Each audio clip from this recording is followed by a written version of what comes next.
In our tradition, Hindu Dharma, Sanatana Dharma, Vedanta tradition, all work has to start with a prayer. Without praying, abruptly we should not start any activity. Prayer to Ganesha and prayer to our Ishtadevata. Now, since we are studying Bhagavad Gita, I will chant a very short sloka from the Gita Dhyana Shloka. Om Mukam Karoti Vachalam Pangum Langayate Girim Yatkripatamaham Vande Paramanandamadavam. Om Shanti Shanti Shanti.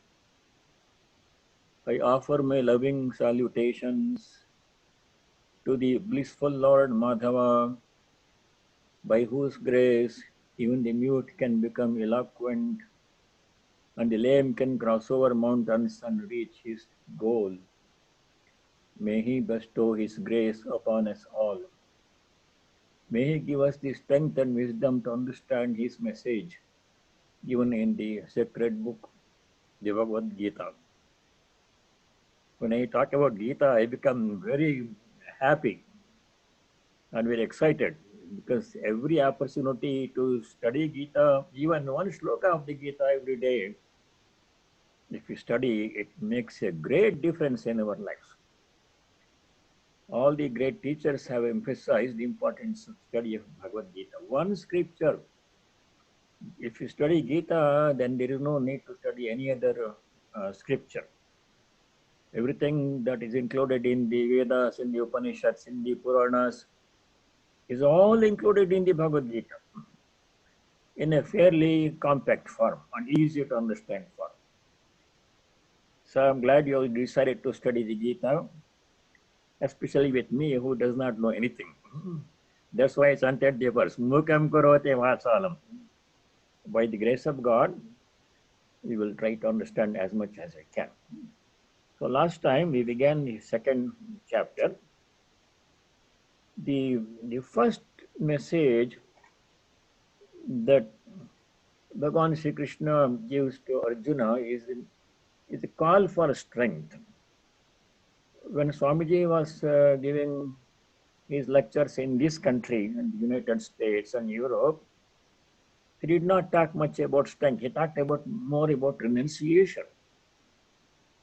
But when he went back to India and spoke to Indian audiences, his message was for to become strong.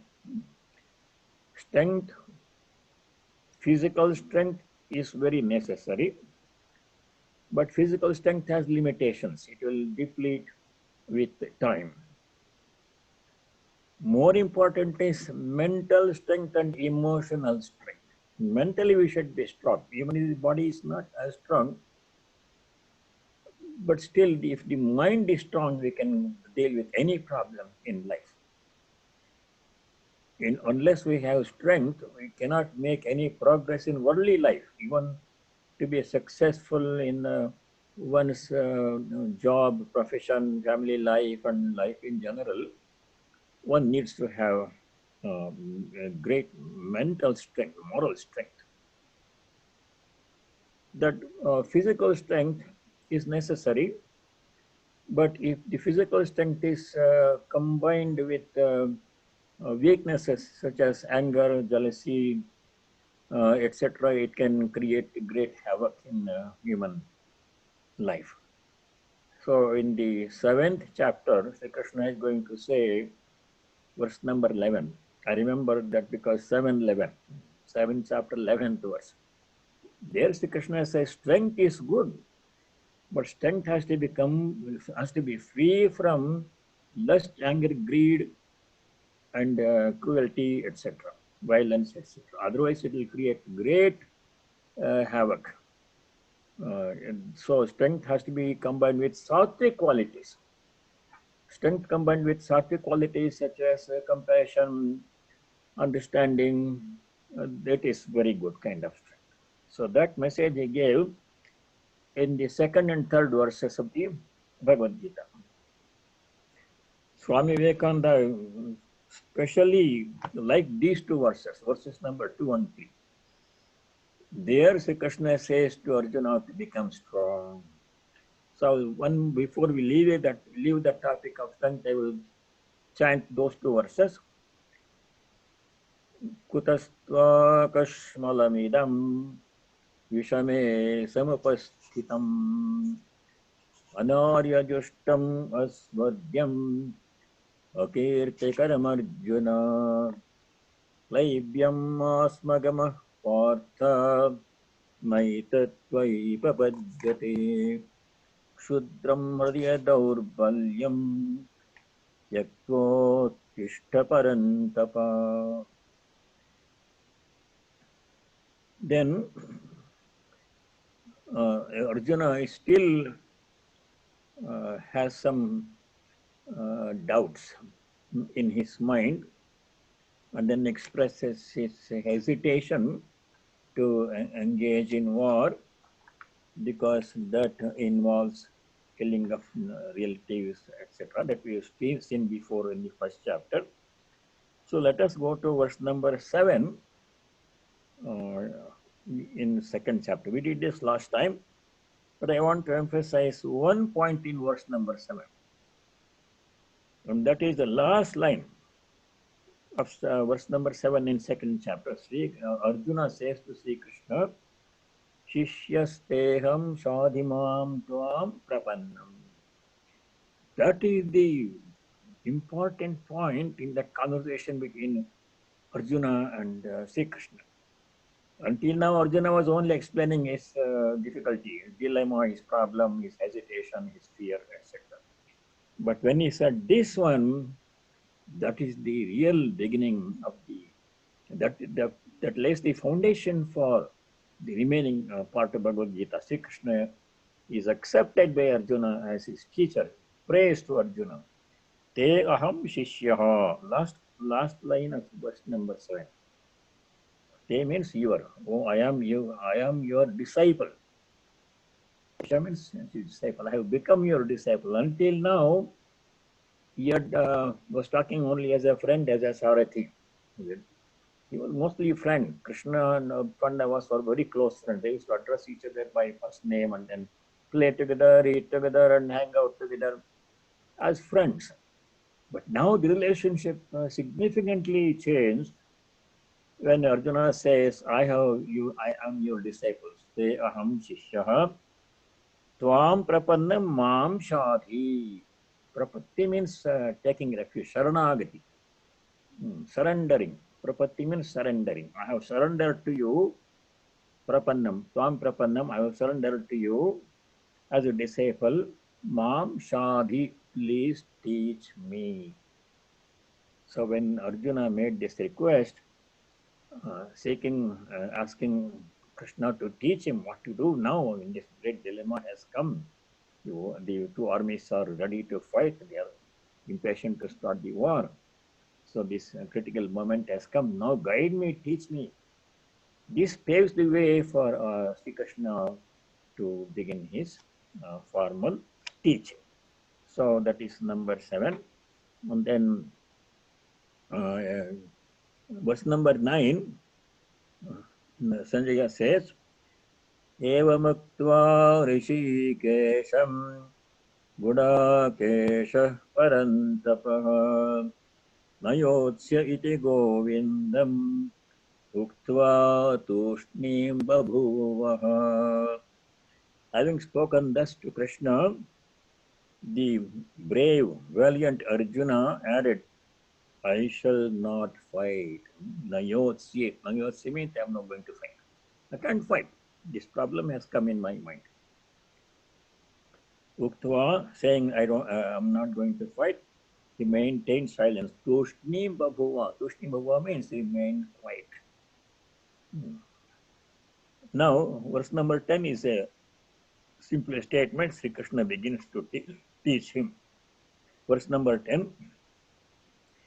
तमुवाच हृषीकेशः प्रहसन्निव भारत सेनयोर्भयोर्मध्ये विषीदन्तमिदं वचः. Vacha means Sri Krishna said. Tamuvacha. Sri Krishna told Arjuna, Rishikesha Tamuvacha. Rishikesha is another name for Sri Krishna. Ubayoho Senayoho Madhye, in between the two armies, Kaurava army, Pandava army. Kaurava army was very large compared to Pandava army. Pandavas only had 11 Akshavinis, 11 divisions. Kauravas had 18 divisions. In between the two armies, both of which are all set and ready to start the war. They had already started blowing the conches as a signal for starting the war. Vishidantam Arjunam idam vachaha vacha. Bhuyoho senyoho madhye. In between the two bands. See, the significance of this verse is this. The Upanishads, which are the most basic scripture for Vedanta, for Hindu Dharma, Upanishads were taught in the forest hermitages, far away from the maddening crowd of the cities, from the problems of cities, from the society, etc. In a very peaceful, remote forest atmosphere, the Upanishads were taught. The rishis talked about Atmagana, what is our true nature, I am Brahmasmi, all those things. Sublime, very profound thoughts, which is not easy to understand, more difficult to practice also. But look at where Bhagavad Gita was taught, right in the middle of the battlefield. That's where we lead our daily life. Our daily lives happens in the middle of society. We are not in the forest hermitage. Most people have to take care of their daily lives, and problems are there, family problem, health problem, sometimes financial problem and societal problem, now the virus problem, political problem. All these things are affecting every moment in our daily lives, and we have to live in this. We can't give up everything and go out to the forest. Not practical. So the advice that Sri Krishna gave to Arjuna is very much applicable to us, very relevant to the modern times. So many problems are afflicting all of us. So the teaching that Sri Krishna gave right in the middle of the battlefield, that has relevance even to this day. It never goes out of fashion. It's always relevant because always people have problems.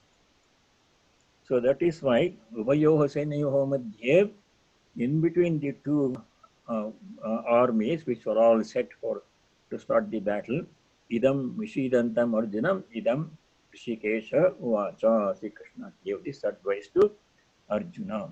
Now begins the real Vedanta part of the teaching with verse number 11.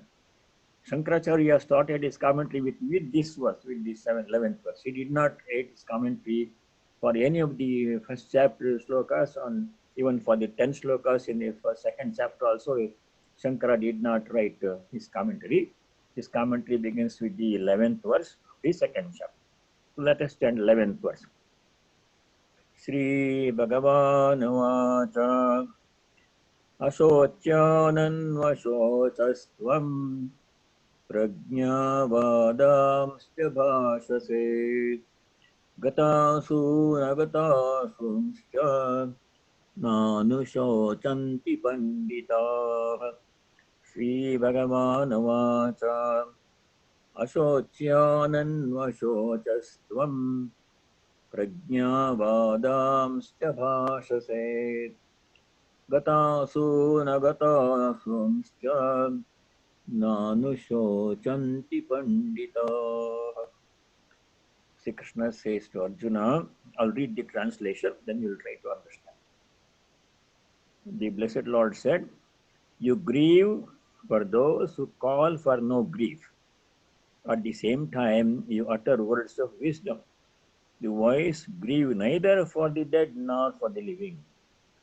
At first, it appears like somewhat counterintuitive, because grief is a very common human emotion. Anything bad that happens to us or to other people close to us, we feel sad. Sadness is a very common human emotion. We experience it from time to time in our lives, because sad events happen. But here Sri Krishna says, do not grieve. Ma shuchaha, do not grieve. This advice is given from the adhyatmic point of view, not from the empirical point of view. Let us understand the difference. From the empirical point of view, that means empirical means our day-to-day waking state awareness, waking state platform. At this level, in the normal state of waking state in which we function, now everything happens in waking state. We have no control about what happens in dream or deep sleep. Nothing happens. Only in waking state. At this stage, in this state of awareness, grief is common emotion. We all go through that grief from time to time in our lives, some more, some less, for various reasons. But he is giving this advice from the higher adhyatmic point of view, means from the transcendental point. When we transcend this waking state awareness and go to the superconscious awareness, which is the culmination of all spiritual practice, all sadhana. From that point of view, who is there to grieve for whom? Everything is only Brahman. So if we visualize that point of view, then grief will not affect us that much. The second reason why Sri Krishna gave this advice to Arjuna is explained in the 11th chapter, verse number 33. It's a very important chapter. There Bhagavan Sri Krishna says, everything happens by the will of God. We think we are make the decisions. We think we take action. We do this thing. We do a certain this way or that way. It's my decision. I have freedom to do anything I want to do, anytime I want to do, any way I want to do. We think like that, but it's not true. Everything happens by the will of the Lord. Sri Krishna says it very clearly in sloka number 33 in chapter 11. There, you know what he says, something startling he says. Arjuna was thinking that he is going to kill the Kaurava people, Bhishma, Drona, Karna, Duryodhana, all those people. I'm going to kill them, or they will kill me. Arjuna was thinking he is the doer. We all have that notion that I am the doer. Everybody commonly has a notion that I am the doer. I am doing these things. I do the things any way I want. I can do it this way or that way, today or tomorrow. It's my decision. That's what we normally think. But if we think deeply, that is not true at all. Everything happens by the will of God. A higher power decides that one. In the Gospel of Sri Ramakrishna, those of you who study the Gospel, several times you come across this one song, of which Sri Ramakrishna was very fond of this song. This is Bengali song, very famous song. There the poet says, Sakali tomari ichha moi tara tumi, tomar karma tumi karo ma, loke bole kare ami, sakali tomari ichha. Means, O Divine Mother, you do everything according to your will, according to your wish, tomari ichha. Everything happens according to your will, as you desire, as you ordain. People in ignorance think that I am the doer. Ami kori. Loke bole ami kori. People think I am the doer. That's not true. Everything happens by the will of God. That he mentions in the 33rd verse of chapter 11. You know what he says there? This is 33rd verse. Tasmat tamuttishta yasho labhasva Bhungsvarajyam Mayayvete Nihata Purvameva Nimittamatram Bhavasavyasatin Maya Eva, by me alone Ete survey, Kauravadi, all these Kauravas, all these other people, Purvameva Nihataha, were already been killed. Verse number 33. Tasmat Damutrishta Yasho Lavasva Jitvan Shatrun Pungsvarajam Samriddham Mayayvete Nihata Purvameva Nimitta Matram Bhavasavya. You just be the Nimitta. Nimitta means the instrument. You be the instrument in my hands, and I have already taken care of all these people. It is away, all these people, Vishnu, Drona, etc., which you think you are going to kill. That's not the fact. Ete sarve maya eva, by me alone, purvameva nihata, already purvameva, it's a done deal, it's it happened. But you have to simply act as an instrument in my hand and go through the motions. That's all. They're only instruments in God's hands. So there's no there's no need for us to grieve because something that is going to happen. You can't prevent it. So from that point of view also, from the transcendental adjustment point of view also, jnanis do not grieve much. But at the human level, grief is very real. You know, when Sri Ramachandra Swami, the Lord himself, who is Rama, Sri Rama, Krishna's avatar, when he could not find Sita in the hermitage, Sita had been taken away by Ravana by deception. Rama did not know at that time who took away, where she went, what happened.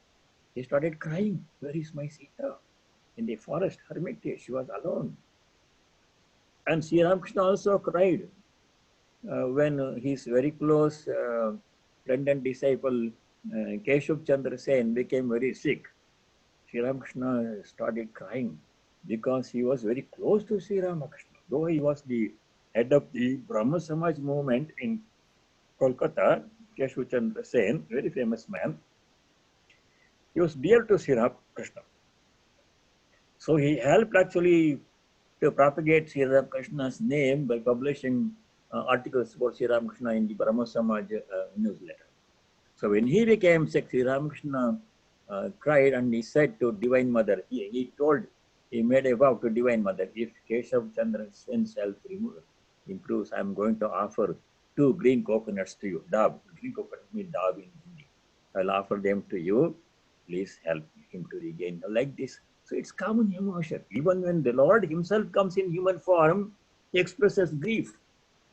So about ordinary people, we are all ordinary human beings.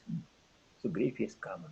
But if you look at from the higher point of view, everything is Brahman. Who is there to grieve for whom? Who is suffering? Who is showing compassion? From that point of view, this advice is given. Then, 12th verse, it also emphasizes the eternal nature of the soul. As bodies and minds, we are ephemeral. We are today, body is there, tomorrow body will not be there. And before we were born, body was not there. After we die, body will not be there. Now it is there for a short time. And even when it is there between birth and death, it will go through a lot of changes. Birth, growth, death, etc., gyrations.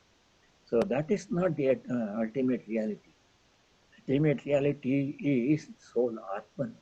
As Atman, we are always present. We never were absent. We are present now and will always be present, will never be absent in the future. As self. So why not to look at from that point of view? Sri Krishna is telling Arjuna. So let us do verse number 12. Natvevakam jatu nasam natvam neme janadhipa nachayvana bhavishyamaha sarve vayamata param. The double negatives are used here. So just read the translation here. Never at any time have I been not. I was never absent at any time in the past. Neither you nor these rulers of men. So many kings had assembled both on Kaurava's side and Pandava's side. All these people in the army, the soldiers, and all these people, kings and everybody, you and me also, Sri Krishna says to Arjuna, were never absent in the past. We have always been there as Atman. Not in this particular body. This body is only now for some time. It came and is going to go. But as Atman, as itself, we have always been there in the past. We are present now and will always be present in the future. Never at any time have I been not. That means never at any time I was absent. Neither you nor these rulers of men. Same thing about all these people who have assembled on the battlefield in Kurukshetra. Sarve vayam atah param na bhavishyama na chaiva na bhavishyama. Will never be absent in the future also. That means as Atman, we are eternal. As bodies and minds, we are ephemeral. It's a very nice message of Vedanta. So we should remember that this body is going to go away. It looks like a very negative statement. I mean, some people think Vedanta is a very negative philosophy, always harping on the suffering in life and renunciation, give up everything. That is not the message. Message is we have to realize that we are the Atman, we are eternal, we are infinite, we are pure consciousness. That is the message of Vedanta.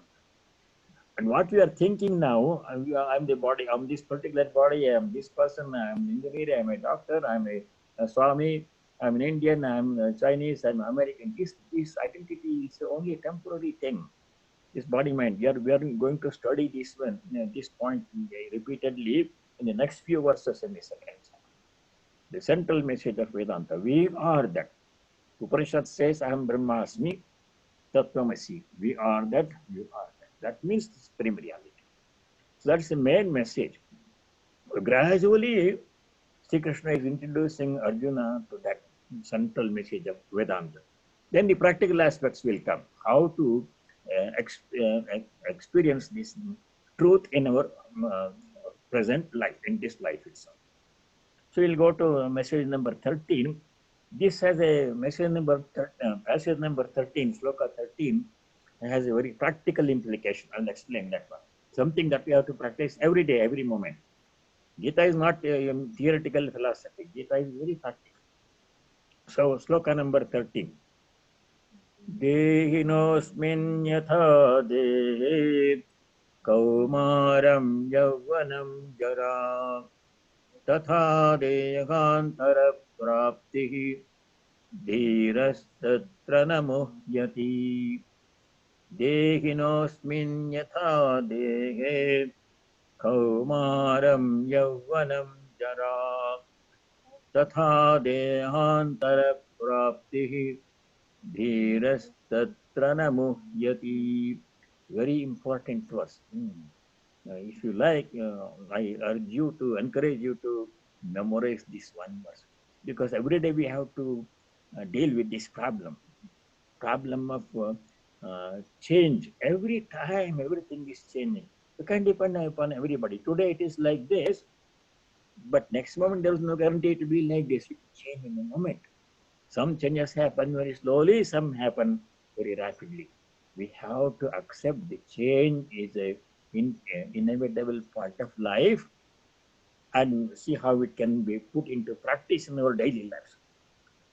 Dehinosmin yatha dehe kaumaram yavvanam jara tatha dehantara praptihi dhirastatra na muhyate. Asmin dehe, in this body, you all have bodies. Asmin body, yatha, just as Kaumaram Yavvanam Jara. Kaumara means childhood. Kumara means boy. Kumari means girl. Kaumara means childhood. We all go through childhood. Some of us have had childhood in a very, very long time ago. Some of us had recently. But we all had childhood. Kaumaram. Then it was only for some time. We don't remain as a child forever. We grew up. We become youth. Yavvanam means youth. Youth will come. Youth is a good time of life. You feel invincible. Everything is nice and strong, very positive. I can do this, I can do that. Oh, everything. Great. But that also passes very quickly. Before we know, youth goes away. Middle age comes. Middle age, different problems will come. Middle age also is a temporary it turns into old age. Old age is all full of problems only. You ask me, I can tell you that one. And then Jara, Jara means old age. Kaumaram Yavanam Jara. So one thing gives place to another thing. Nothing remains stable or constant.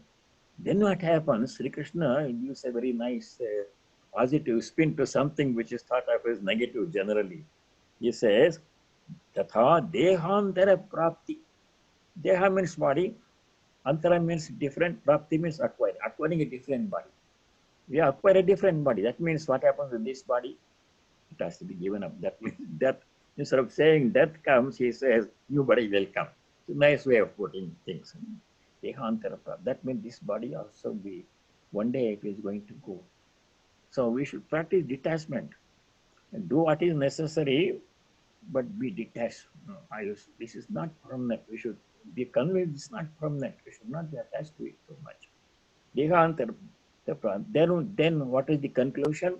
Instruction, last part of it. Dhiraha tatra namokyate. Tatra means in this matter, in that matter. Dhiraha, a wise person. Dhira means a person. Dhi means intellect. Dhiman, we say Dhiman means Buddhiman. Dhiraha means one who has both intellectual power and courage. Tatra, in this matter, namuhyate, does not become deluded. That means a wise person is prepared to face the changes in life without being disturbed in the mind. These changes have to be accepted. They are inevitable. Nobody can stop. Nobody can ever remain youthful, no matter how much they wish. They may try to do various things to look youthful, like all this Botox and makeup and all those things. That's not going to work. It's not going to work. Youth will end, middle age will come, old age will come, death will come, body will go. These are inevitable in everybody's life. We have to accept this inevitability of these changes and be prepared them and to accept them gracefully. But the good thing is, when this body ends, another body will come, which will be more conducive to spiritual progress and reaching the goal. If we cannot reach this goal in this life, the good news is the best thing is to reach the goal in this life and not be born again. That's the highest goal. But supposing it does not happen, what will happen? This question is comes later in the 6th chapter. Why we should not worry about all these changes is, first of all, they are inevitable. Secondly, even if the changes happen and we die and we are born again, then we will reach the goal very rapidly. This is explained. The very positive message of Vedanta comes in the 6th chapter. Arjuna asked this question. Arjuna asks a very detailed question. 3 slokas Arjuna takes to express one question. Those 3 verses are 37, 38, 39 in chapter 6. We'll study them in detail when we get there. Arjuna, briefly the question was, what happens after death? That's one question we all want an answer to. We want to know what happens after death. That was the question which Nachiketa put to Yama in the Katha Upanishad. So Sri Krishna answers that question, what happens after death? In the 6th chapter, beginning from verses 40, 41, 42, 43, 3-4 verses. There, in very brief, what Sri Krishna says is, when the body ends, if we have done some spiritual practice in this life, if we have led our whole life completely in a materialistic way, enjoying the sensory pleasures and food and all those things, then that's a different story. We'll still be born again. We'll continue the same story. Nothing will happen. Not much change will happen. But if we have begun our spiritual life in this life, spiritual practice in this life, if you have done some degree of spiritual practice, which may not be enough to help us to reach the goal in this life, but you have done something, then what happens is, it's a very positive message. Sri Krishna says, such a person who has done spiritual practice in his life or her life, but has not reached the goal, will be born again in a family which is more conducive to further spiritual progress. Nothing will be lost. Even if you have taken the name of God once, that will have the effect. So from birth to birth we make progress. Aneka janma samsiddhastato yati param. Such a person will be born in a very nice family. Shuchinam Srimatam Jehe Yoga Brashto Vidayate, verse number 40 in, in chapter number 6. The person who has done spiritual practice but has not reached goal will be born in a family of a very nice family, clean people, well-to-do people, where the environment is conducive to further spiritual progress. Athava Sri Kule Bhavati Dim, Yoginam Eva Kule Bhavati Dim, Yoginam Kule Bhavati, Dhimatam Yoginam Yogi. The person is born in the family of yogis. All of the people in the family are doing spiritual practice or yogis. So this will also be born there, and from there, progress will be very, very rapid. Accelerated progress will happen. So that is why we should not worry about what happens in this life. Childhood comes, childhood passes away, youth goes away. Then Kaumaram, youth, childhood, Yavanam, youth will go away. Middle age will come, old age, Jara means old age will come. Old age also ends and death will come. Death will come, Dihantara Prapti will happen. Dihantara Prapti means acquiring a new body, which is more conducive to further spiritual progress from the point where we left off at the end of this life. Even if the little bit of practice has been done, devotional practice, singing devotional songs and holy company, charity, studying scriptures and japa meditation have been done to a little bit, to some extent, that will be saved from where we leave off. From there we take off rapidly in the next life. That is why, dearest Tatra Namohyati, a wise person who has intelligence and courage, such a person does not become deluded, does not become sad when death comes. There is an incident that happened in Swami Vivekananda's life. He was traveling somewhere in Europe. I don't remember the name. He met a member of the royal family in some European country. And Swamiji had been giving lectures about Vedanta in all the places in United States and Europe. And that gentleman, member of the royal family, he asked Swamiji, all this Vedanta philosophy that you are talking about, what good is it? What good does it do if you practice, if I become your disciple and practice your Vedanta philosophy, what will happen to me? What benefit will I get? Swamiji smiled and said, what benefit you want to know? He says, among other things, when the moment of your death comes, everybody is afraid of death. I don't know anybody who is happy about death. You don't want to die. When the moment of your death comes, Swamiji said to that member of the European royal family, thank you. You will be able to leave the body with a smile on your face, with not a trace of fear, but with joy. You'll be able to leave this body and go to the continue your journey. This is what the message of Vedanta is. So this is what verse number 13 says. The message to us is, if you ask me what is to be done with this, in what way this is useful to me, it helps us to accept the changes that are inevitable in human life. All changes, good and bad. Just as a childhood gives place to youth, youth to middle age to old age to death, anything that happens today in our lives, good or bad, people praise us, people blame us, something gains, something lost. Sometimes we are healthy, sometimes we are in poor health, sometimes this happens, that happens. When all these things happen on a daily basis, this shloka tells us to remain calm and accept everything calmly, but because everything passes. Everything, the good thing is nothing is permanent. Fortunately, if grief were permanent, then we'll all be stuck in grief. That is not. Everything is temporary. Therefore, bear calmly all the vicissitudes of life, difficulties of life calmly, and focus your attention on spiritual life, spiritual practices. So very nice verse. Dehinosmin yatha dehe Kaumaram Yauvanam Jara Tatha Dehantara Prapti Dhirastatra Namuhyati. Now we go to verse number 14. If you have questions, you can ask me. Very urgent question, ask me now. Otherwise, if you can postpone for a few more minutes at the end of the part. So this 14th verse is very interesting. It explains the nature of what we think is happiness and unhappiness, which is not the truth at all. Our understanding of what is happiness, for which we try to get happiness all the time, our understanding of the nature of happiness is erroneous. It points out the temporary nature of happiness that we are all trying to achieve. Verse number 14.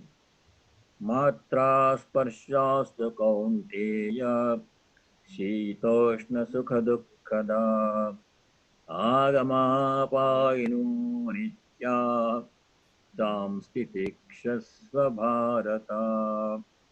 Very nice words. He says, Matra sparsha. Matra means measurement. Matra also means the five sense organs of perception, Jnanendriyas. We have 10 sense organs, 5 sense organs of perception, Jnanendriyas, through which we get information about the world. Eyes, which tell us objects near and far, big or small, form, name, color, distance about objects we see through the eye. Ear conveys the sound, pleasant sound, unpleasant sound. Eyes, ears, nose conveys the smell, fragrance or bad smell. And then sense of taste, tongue, something is sweet or sour, that the fourth one. Fifth one is sense of touch, hot or cold, smooth or rough, pleasant or unpleasant touch. That is very key sense organ. These 5 sense organs are called Jnanendriyas because they give us information about objects and other people and the world. There are 5 more sense organs, which are sense organs of action, through which we perform action. Those are called motor organs. Those sense organs of action are most important. Hands, everything we do with hands, all actions, hands. Feet for movement, and then sense organ of speech. Speech is very important part of human life communication. 3, and the 4th and 5th are organ of evacuation and regeneration. That is, those are the 5 sense organs called karmendriyas or motor organs. Now here matra means the 5 sense organs of perception through which we get information about the world, jnanendriyas. Sparsha, matra sparsha means sense organs contact with sense objects. If supposing I am holding this book, the book is a sense object and my hands are sense organs. I get the feeling that I am holding this book. This kind of contact between sense organ and sense object. More than one sense object organ can be contacting more than one sense object at the same time. I can be looking at this screen, I can be looking at the picture, I can be hearing the sound that you are talking to me when you ask a question. I can get the smell in this Vedanta Center basement where this class is happening. So many sense organs can be active. Many sense objects can be also experienced at the same time. I can touch the table, I can touch the book, and I can see with my eyes many things are happening.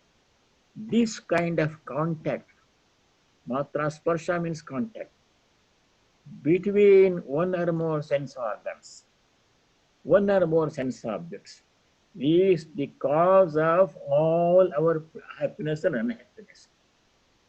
Sheta, Ushna, Sukha, Dukkhada. Sheta means cold, physical sensation. Very something in you touch very ice, it's very cold. Ushna means hot, something you touch, hot cup of tea or coffee, very hot feeling you will get. Sukha, happiness. Sometimes you touch something very pleasant, oh, you feel very good. Don't keep on that contact for longer. Dukkha, something that you touch, immediately withdraw, cause very unpleasant touch, very rough or painful or hot. So all the feelings of pain and pleasure, happiness and happiness. Cheta Ushna refer to physical sensations, pain and pleasure. Sukha Dukha refer to mental experiences of happiness and unhappiness. Sukha Dukha. All these are caused how? They are caused by the contact of one or more sense organs with one or more sense objects. That means all the happiness, pain, pleasure, happiness, unhappiness we experience happen at only the sense organ, sense object level. Mind also comes into play. The mind interprets the contact as pleasant or unpleasant. The problem with this, this is very temporary and very uncertain. The same sense object which helped me to bring happiness one day, when I touch this object today, I feel very good. I want to keep on touching it and close to me, hold it close to me. So pleasant. Tomorrow what happens? Something changes, and this very same sense object which gave me pleasure yesterday, today it gives me a lot of pain. I want to push it away. I don't want. These changes happen. How do we know changes happen? Take the example of the human relationships. Human relationship. Today, somebody is there in my life, and I want to have that person's company all the time. I don't want to be separate from that person even for a short moment. Somehow I want to remain in contact because that contact brings me pleasure. I want to hold that person close to me. Very pleasing experience. Contact, sense organ, sense object. After some time, what happens? Some disagreement or something comes. Then that same person, then the contact becomes painful. I don't want to see that. I don't want that person anymore in my life. The very thought of that person makes me unhappy. And not only do I not want to have any physical contact with that person, I don't want to see that person. I don't want that person. I want that person out of my life. Same contact, same person, same sense of the same subject there also. Same sense organ, same soul. What is the change? What happened to change? It's all play of the mind. It is the mind that decides, oh, this is very pleasant. I want to have it more. It's the mind that says tomorrow, this is very unpleasant. I don't want to have it. There's nothing permanent fixed about this kind of happiness. This is not true happiness at all. First thing message we have to understand is, when we think of happiness, what kind of happiness are we thinking about?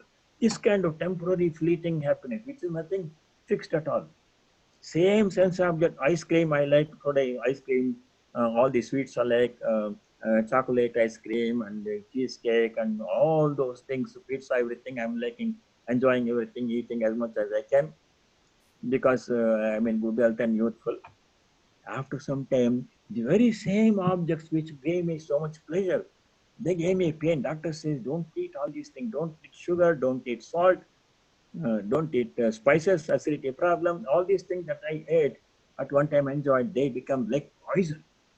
Whatever was so enjoyable today, same thing becomes like poison, gives me a lot of trouble tomorrow. This is not true happiness. Then that raises the question, then where is true happiness? We all want happiness. If this is not happiness, if the contact of sense organ, sense object is not true happiness, then where can I find true happiness? Vedanta says the answer, it is not in the sense objects. It's not in the contact with sense objects. If you look for a permanent happiness in sense objects, contacting them with sense organs, that's a mistake. You're not going to get happiness. It may be today happy, tomorrow the same thing will bring you a lot of pain. All that is explained nicely in one verse in the 5th chapter, chapter number 5. When we'll go to that, we will study in detail. Verse number 22. If you like, you can make a note of that one. Chapter 5, verse 22. There, Sri Krishna explains more clearly the fleeting, undependable nature of what we call happiness, worldly happiness. We find happiness in children, in spouse, in house, in property, position, power, fame, money, beauty, youth, good looks. In all these things, we find happiness. Forget it. These things cannot give us lasting happiness. For some time they do. And we think it's going to be permanent. It's not going to be permanent. It's all very fleeting. The fleeting nature, undependable nature of this happiness, we have to realize, and then we should ask the question, then where is true happiness? Where is lasting, permanent happiness? Where is it? Vedanta says, it is right within you. You don't only you have it, you are that. You are the Sachidananda. This moment you are, you have always been that. You are nothing else other than that. But we don't know. We are not experiencing it. God is present, Sachidananda is present right the moment is within all of us, permanently, unconditionally, eternally. But unfortunately, we don't have that experience. We don't know. You're only knowing the outside objects. You are looking for happiness where it cannot be found. Futile is our effort to find happiness in the worldly objects, possessions, fame, etc. All 5 minutes temporary, they will go away, not permanent. So that is the message in this one. Either he says, second line, agama apayinaha. This kind of happiness, pain and pleasure, sita, ushna, sukha, dukkha, they come and go. They come today, tomorrow they will go away. They're not permanent. It can't depend upon them. If something makes you happy today, there's no guarantee it will make you happy tomorrow. Or it may leave altogether, the same. Then you'll be unhappy. Agama apayinaha, they will go away. Therefore, what's the message? Tam titikshasva bharata. Titiksha means forbearance. Topic of forbearance will come again and again. Therefore, bear this kind of experience. Bear means just tolerate, accept it and tolerate it. It will go away. If something gives you happiness today, don't assume it's going to be permanent. Tomorrow also it will give happiness. It may not. It may or it may not. If something makes you pain, gives you pain today, tomorrow it will not be there. It will go away. So it's not permanent. Therefore, bear calmly without how to bear is given in Viveka Sudamani. There Shankara says how to tolerate the difficulties in our lives. It's a very important practical message. Difficulties will come in everybody's life. How to tolerate, how to accept, how to what to do when difficulties come. There Sri Krishna, there Shankaracharya says, Sahanam sarva dukkhanam apratikara purvakam chinta vilaparahitam satitiksha nigadyate. Sarva dukkhanam sahanam. All difficulties, dukkha, suffering. Sahanam means bearing calmly. How? Without revenge. Prityakara purvakam. Revenge means make the situation incredibly complicated. We should not take law into our own hands. The law, nature will take its own course. Aprityakara purvakam, more important than that is chinta vilaparahitam. Chinta means brooding. We should not constantly brood our difficulties. Brooding over past difficulties, what happened 10 years ago, 15 years ago, when I was a child, brooding over that, is all long past. Things have changed now, but still I have a tendency to go back in time and think about the past difficulties, unhappiness that I experienced earlier. Chinta. Chinta also can be brooding over the future, imagining all kinds of bad situations happening to us and thinking about them and making our life miserable even this moment when the problem has not yet come or may not come at all. Vilaparetam. Vilapa means lamentation. All the time talking about our problems. And everybody, when anybody says you, hey, simply they'll say, how are you? And then start talking about all the problems you had from childhood to this moment, what you may have experienced the next year also. That is not to be done. So here is this message is in the last 2 words of this verse, number 14.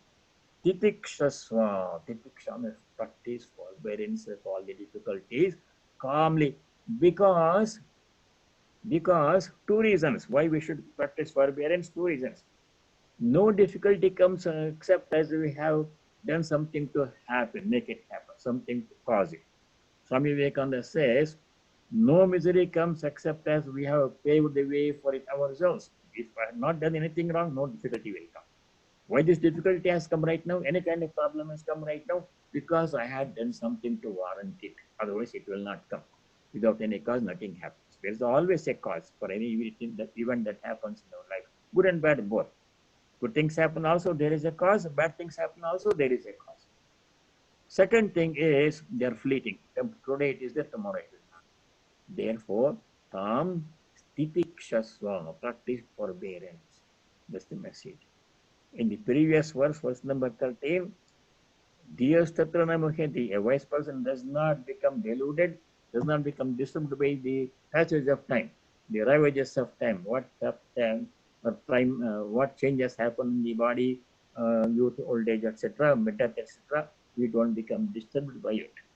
Because as Atman, we are eternal, not the body and soul. Here the message, 14th verse, practical message is practice forbearance. All the difficulties, two reasons why we should practice forbearance. One is all difficulties are caused by us. If we had not done anything in the past to warrant it, it would not have come. So I can't blame anybody else. We should not blame other people for our problems. Second reason is all difficulties are temporary. Agama paina, they come and then go. Today it is very hard, but tomorrow, day after next day, next month it will be better. So in this way, two practical instructions we have seen in verse 13 and 14. Then 15th verse is continuation of this topic in the 14th verse. Yam hinav yatayantyete purusham purushashabha samadukka sukham dhiram somatatvaya kalpate. Very practical instruction there. Sri Krishna says, I'll read the translation. O Arjuna, the man whom these do not agitate. This means Chita Ushna Sukha Dukkha, saw in the previous verse. Pain, pleasure, happiness, and happiness. The person who is not agitated by these happenings, Yamena Vyatayanti, the man whom these do not agitate, who is the same in pain and pleasure, and who is wise, becomes fit indeed for immortality. If you want to become immortal, I mean not in a physical sense. Physical body cannot be immortal. It will perish one day. As Atman, we are immortal. If you want to know our true identity as Atman, if you want to become immortal, then we have to practice forbearance. That person to whom these problems, pain, pleasure, happiness, do not bother, Vyatayanti. These problems do not cause any disturbance in a person's mind. Such a person who remains same in Sukha Dukkha, Samadukka Sukham Dhiram, Samadukka Sukha, Sukha comes, Dukkha comes, alternate, sometimes they overlap in everybody's life. There's no exception. Nobody is free from difficulties. Even the greatest kings and emperors and most powerful people, richest people, they all have problems. So it is inevitable. Something that is inevitable, if you accept it and remain calm. Samadukka Sukham Dhiram, Saha, such a person, what happens to such a person? Amrutatvaya kalpate, becomes fit for immortality. So that is the message of forbearance, acceptance and forbearance. Acceptance of changes which are inevitable, forbearance of difficulties which are inevitable, which are transient, they come and they go. To remain calm under all circumstances is a principal message in the Bhagavad Gita. Now we have a few more minutes. If you want to ask any questions or make any comments, add something that I did not say, you're welcome. Sarve bhavantu sukhinah, sarve santu niramayah, sarve bhadrani pashyantu, ma kaschid dukkha bhag bhavet. Om Shanti Shanti Shanti. Om, may all be happy, may all be free from diseases, may all realize what is noble and auspicious, may no one suffer from misery. Om peace, may there be peace in our hearts, Adhyatmika Shanti, may there be peace and harmony amongst all the beings, Adi Bhautika Shanti, may there be peace everywhere in nature, may there Adi Daivika Shanti. Harihi Om Tat Sat. Sarvam Sri Ramakrishna Arpanamastu. God willing, we'll see you next week. Stay well and stay in touch. If you have questions, send me email. Usha ji, Devi both have my email. It's very easy. BRAHMA or first 11 letters of my name, BRAHMAR at hotmail.com.